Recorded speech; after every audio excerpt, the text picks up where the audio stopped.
काले कौआ काले घुक्ति बड़ खाले, ले कौआ लगड़ दिजा में भैबड़िया दगड़, ले कौआ भात दिजे में भैबड़िया था, ले कौआ बड़ा दिजे में सुनुक भड़ा। जय जय श्री सीताराम भक्तों, स्वागत है आपका हमारा YouTube चैनल ब्रह्मेश्वर महादेव ज्ञान दर्पण में। भक्तजनों, सबसे पहले मैं हमारी मकर संक्रांति उत्तरायणी जो संक्रांति है घुघुतिया त्यौहार की आप सबको जो है बहुत बहुत शुभकामनाएं देता हूँ, हार्दिक बधाई देता हूँ। भक्तजनों, जैसा कि आज मैं आपको बताने जा रहा हूँ कि हमारे कुमाऊं क्षेत्र में जो है, उत्तराखंड के कुमाऊं क्षेत्र में जो है घुघुतिया त्यौहार मनाया जाता है। इस मकर संक्रांति पे घुघुती त्यौहार, तो इसमें मैं बताना चाहता हूँ कि बहुत से लोग पूछते हैं कि घुघुतिया त्यौहार क्यों मनाया जाता है, इसके पीछे की कहानी क्या है। ये उस समय की कहानी है कि जब जो है हमारे कुमाऊं मंडल के अंदर में चंद राजाओं का जो है राज्य हुआ करता था। उस समय वहाँ के जो राजा थे उनका नाम था कल्याण चंद। कल्याण चंद नाम के राजा हुए और उनकी जो है कोई संतान नहीं थी। तो उनका जो मंत्री था वो अपने ये आस लगाए बैठा था कि हमारे जो राजा हैं उनकी कोई संतान नहीं है और आगे चल करके जो है राज्य का उत्तराधिकारी मैं ही होऊंगा, ये राज्य जो है मुझे मिलेगा। वो इस प्रकार में इस ख्याल में रहता था, इसलिए वो राजा के आगे पीछे उसकी जी हजूरी में हमेशा रहा करता था। लेकिन सौभाग्य से क्या हुआ कि राजा कल्याण चंद एक दिन जो है अपनी पत्नी के साथ मिल करके वो बागनाथ मंदिर में गए। वहाँ पे उन्हें जो है बागनाथ देवता की जो है पूजा अर्चना करी और उनके शुभ आशीर्वाद से जो है उनके घर में जो है एक पुत्र का जन्म हुआ। कल्याण चंद जो राजा थे उनके जो पुत्र हुआ उसका नाम रखा गया निर्भय चंद। निर्भय चंद उनका नाम रखा गया, लेकिन उनकी जो माता थी, जो निर्भय चंद की माता थी, उनको प्यार से घुघुतिया बुलाया करती थी। तो घुघुतिया बुलाया करती थी प्यार से, और उस कल्याण चंद ने जो है अपने पुत्र जो निर्भय चंद था उसको जो है एक मोतियों की माला लेके दी, जो मोतियों की माला उसके गले में होती थी। तो जब वो कभी शैतानी करते, कभी वो मतलब माता को परेशान करते, तंग करते, तो माता जो है उनको मजाक में कहती अपने पुत्र को, देख वो कौवा आ रहा है, मैं तेरी ये माला जो है कौवे को दे दूंगी। घुघुतिया तो खाना खा ले या दूध पी ले, नहीं तो मैं तेरी जो माला मोतियों की माला है ये कौवे को दे दूंगी। ऐसा उसकी माँ उसको डराया करती थी। तो इसकी बातें सुन करके धीरे धीरे जो है कौवे उनके आसपास आने लगे। कौवे जब वहाँ आते तो उनकी माता जो है उन कौवों को जो है नाना प्रकार के मिष्ठान इत्यादि दिया करती, कोई पूड़ी हलवा इत्यादि जो बनता है घर में वो उनको खिलाया करती, कौवों को खिलाया करती थी। तो धीरे धीरे वो कौवे जो है उस निर्भय चंद के दोस्त हो गए, उनके मित्र हो गए, क्योंकि रोज वो यही कहती कि देखो कौवा आ रहा है, तेरी मोती की माला ले जाएगा। तो माता जो है कुछ न कुछ उनको पकवान बनाकर खिलाया करती थी। तो इस प्रकार से अब कौवे जो है उसके आसपास रहने लगे। उधर जो राजा का जो कल्याण चंद जो मंत्री था, जो ये आस लगाए बैठा था कि राजा की कोई संतान नहीं है, आगे चल करके राज्य मुझे मिलेगा। अब उसे जो है परेशानी महसूस हुई कि राजा का जो बेटा हो गया निर्भय चंद, तो ये राज्य तो मुझे मिलना है नहीं। वो इसमें जो है काफ़ी और प्लानिंग करने लगा कि कैसे निर्भय चंद को रास्ते से हटाया जाए। तो इसके लिए उसने प्लानिंग करी। एक दिन उसने निर्भय चंद को अकेले पाया और उसको उठा करके जो है अपने कुछ जो उसके कुछ खास आदमी थे उनको साथ में लिया और उसको निर्भय चंद को उठा करके वो जंगल में ले गया कि वहाँ उसकी हत्या करने के लिए। लेकिन जो निर्भय चंद के जो साथी थे कौवे, उन्होंने उसे देख लिया। जब उन्हें जाते हुए देखा था, कौवे भी जो है ऊपर से काम करते हुए ऊपर उड़ने लगे। जब वो जंगल में जा करके उसको जैसे मारने वाला था, तो मंत्री को लगा कि इसके गले में जो ये मोतियों की माला है ये मैं उतार लेता हूँ। जैसे वो माला उतार रहा था, उसमें से कौवे ने झपट्टा मारा, उस मोती की माला को उठा लिया और सारे कौवे मिल करके जो राजा का जो मंत्री था उस मंत्री पर जो है अपने चोंच से प्रहार करने लगे और काँव काँव करके चिल्लाने लगे।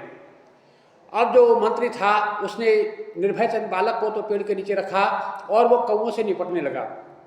इधर जिस कौवे ने उस माला को उठाया था वो माला को लेकर के सीधा राजभवन के पास में आया और वहाँ एक पेड़ पर माला को टांग करके जोर जोर से काँव काँव करने लगा। उसके काँव काँव को सुन करके माता बाहर आई। निर्भय चंद को नहीं पा करके वो काफ़ी दुखी थी, इधर ढूंढ रही थी। कौवे की काँव काँव सुना तो कौवे, जब उसने कौवे की ओर देखा तो कौवे ने वो माला जो है उधर उसकी माता के सामने गिरा दी। उस माला को देख करके माता समझ गई कि ये जो मोती की माला है ये तो मेरे घुघुतिया की है। तो इस प्रकार से उसने जब उस माला को देखा तो उसने तुरंत राजा को उस बात की सूचना दी। सभी लोग, राजा मंत्री सब लोग आए और अब उस कौवे की काँव काँव करते हुए कौवा जो है फड़फड़ाने लगा, इस पेड़ से उस पेड़ से जाने लगा। तो राजा समझ गया कि इस कौवे को जो है हमारे घुघुतिया के जो निर्भय चंद है उसके बारे में कुछ न कुछ पता है। तो जैसे जैसे कौवा उड़ रहा था उसके साथ साथ जो है राजा अपने घुड़सवारों को लेकर के चलने लगा। जाते जाते कौवा उस जगह स्थान पर पहुंचा जहां वो मंत्री जो है उस निर्भय चंद को मारने की प्लानिंग कर रहा था। वहां पे बहुत सारे कौवे जो है काँव काँव करके उससे जो है उसको चोंच से प्रहार कर रहे थे। जब राजा को वहां पहुंचा अपने सेनानियों सहित, उन्हें तुरंत जो है उस मंत्री को और उसके जो साथी थे उनको जो है बंदी बना लिया और निर्भय चंद को वहां पे पाया, अपने पुत्र को गले से लगाया और पुत्र को लेकर के वहां से घर पे आया। और जो मंत्री जो दोषी था, जो उसके जो साथी थे, उन सबको जो है मृत्युदंड दिया गया और निर्भय चंद को महल में ले जाया गया। तो अगले दिन उस दिन माता ने जो है, उस दिन क्या है कि मकर संक्रांति का दिन था। तो मकर संक्रांति के अगले दिन, जैसे मकर संक्रांति हमारी पौष की 1 गते को होती है, तो उस दिन तो उसको लाया गया और 2 गते की सुबह जो है उस दिन रात में 1 गते की रात्रि में माता जो निर्भय चंद की माता थी उसने अनेकों प्रकार के मिष्ठान्न बनवाए, गुड़ की चाशनी बना करके और उसमें जो है मैदा, आटा इत्यादि के जो है नाना प्रकार के पकवान बना करके सवेरे जो है काले जो कौवों के लिए खाना तैयार किया। और प्रातःकाल होते ही अपने पुत्र घुघुतिया को बोले कि अपने दोस्तों को बुला ले और जो है ये पकवान को खिला ले। तो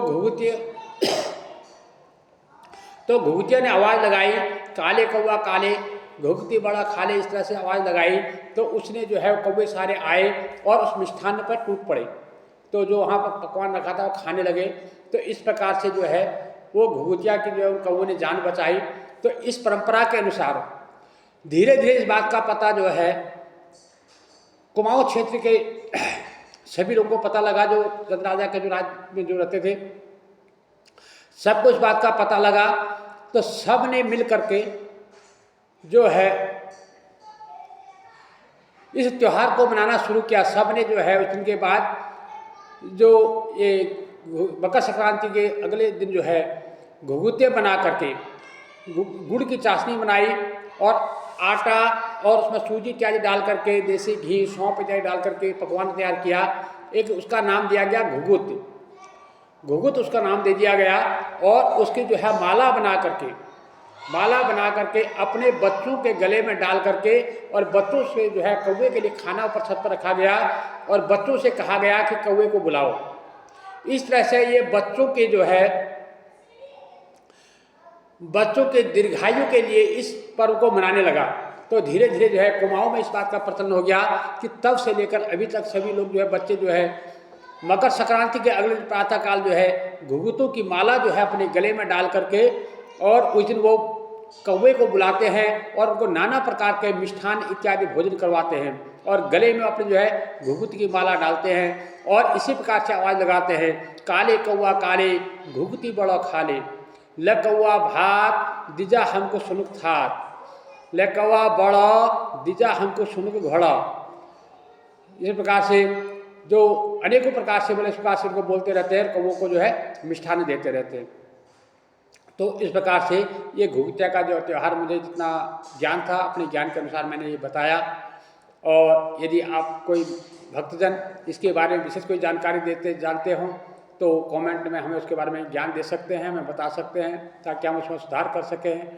भक्तजनों, मेरा जो प्रयास है वो अपनी संस्कृति और अपने जो तीज त्यौहार है उनका जो है जन जन तक पहुंचाना, एक छोर से दूसरे छोर में उस चीज़ को पहुंचाना, जो है हर राज्य में कौन सा त्यौहार क्यों मनाया जाता है उसके बारे में बताया जाना, उसके बारे में जानकारी देना। मैं चाहता हूँ कि हमारी जो आने वाली पीढ़ी है, हमारे जो भी तीज त्यौहार मनाए जाते हैं उनके बारे में उनको जानकारी हो। उनको इस बात का पता होना चाहिए कि हम कोई त्यौहार मना रहे हैं तो क्यों मना रहे हैं, उसके बारे में क्या हमारे जो वैज्ञानिक तथ्य है या हमारा उसका जो आध्यात्मिक तथ्य है उसका क्या है, इसके बारे में हमारे बच्चों को, हमारे आने वाली पीढ़ी को उसके बारे में पता होना चाहिए। मैं कोशिश यही करता हूँ कि जो भी हमारे तीज त्यौहार आते हैं, कि वैसे तो हमारे उत्तराखंड में हर महीने की संक्रांति को किसी न किसी रूप से उसको मनाया जाता है, पर्व के रूप में मनाया जाता है। कभी हरेले के रूप में, तो कभी जो है फूलदेई के रूप में, तो कभी जो है ये भभूति त्यौहार के रूप में, कभी घी संक्रांति के रूप में, कभी खरवा के रूप में, तो अलग अलग रूप में इसको मनाया जाता है। तो हर महीने की संक्रांति को जो है हमारे यहाँ किसी न किसी मनाया जाता है।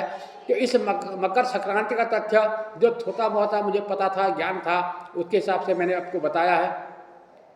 भक्तजनों, मैं चाहता हूँ कि सभी लोग इस वीडियो को जो है अपने बच्चों को, अपने आने वाली पीढ़ियों को बताएं और आगे जो है अपने मित्रों को शेयर करें, ताकि हमारे जो तीज त्यौहार है, व्रत उपवास है, इसके बारे में सभी को पता चले कि भाई ये क्यों मनाए जाते हैं, इसके मनाने जाने का पीछे का क्या मतलब लक्ष्य है, क्या इसके पीछे का तथ्य है, इसके बारे में हमें जानकारी भी होनी चाहिए और हमारी आने वाली पीढ़ी को पता होना चाहिए। क्योंकि हम आज देख रहे हैं हमारी जो आने वाली पीढ़ी है वो हमारे धर्म संस्कारों से, हमारे अध्यात्म से पीछे छूटती जा रही है। इसलिए मेरा प्रयास है कि सभी भक्तजन जो है इस पर जो है गौर करेंगे, अपने तीज त्योहारों को अपने कुल परंपरा के हिसाब से, अपने जो जिस इलाके में आप रहते हैं, जिस राज्य में आप रहते हैं, कैसे कहीं कोई छठ मनाया जाता है, तो कहीं कुछ मनाया जाता है, कहीं पोंगल मनाया जाता है, कहीं खिचड़ी पर्व मनाया जाता है, तो अलग अलग रूप से जो उनको मनाया जाता है, उन सारे तथ्यों को जो है अपने अपने जो हिसाब से, कुल रीति के हिसाब से जो व्रत उपवास जो मनाए जाते हैं उनके बारे में हमें जानकारी होनी चाहिए। भक्तजनों, मेरा एक छोटा सा प्रयास है कि हमारी जो सनातन धर्म से जुड़ी हुई जो संस्कृति है वो जन जन तक पहुँचे, एक कोने से, हिंदुस्तान के एक कोने से दूसरे कोने तक पहुँचे कि भाई किस कोने में कौन सा त्यौहार क्यों मनाया जाता है, उसके पीछे का लॉजिक क्या है, ये मैं बताने की कोशिश कर रहा हूँ। यदि इसमें कोई त्रुटि होती है तो उसके लिए मैं क्षमा प्रार्थी हूँ। यदि मेरी वीडियो आपको अच्छी लगती है, भक्तजनों, यदि मेरी ये वीडियो आपको अच्छी लगती है, इसको लाइक जरूर कीजिएगा और ज़्यादा से ज़्यादा लोगों में शेयर कीजिएगा, ताकि जो हम प्रयास कर रहे हैं, हम चाहते हैं कि इसका फ़ायदा, इसका लाभ जो है जन जन तक पहुँचे, हर किसी को इसका लाभ मिले। इसलिए इसको ज़्यादा से ज़्यादा शेयर कीजिए, लाइक कीजिए, और यदि अभी तक आपने इसको सब्सक्राइब नहीं किया तो सब्सक्राइब कर लीजिएगा, ताकि हम जो भी नोटिफिकेशन भेजते हैं वो जल्दी से जल्दी आप तक पहुँचे, सबसे पहले आपको प्राप्त हो। इसके लिए जो है साइड में जो बेल आइकन होता है उसको, बटन को दबा लीजिएगा, ताकि आप हमसे जुड़े रहें, हम आपसे जुड़े रहें। और इसी प्रकार से आपको जो है इस घुघुतिया त्यौहार की बहुत बहुत शुभकामनाएं, बधाइयाँ। जय जय श्री सीताराम भक्त।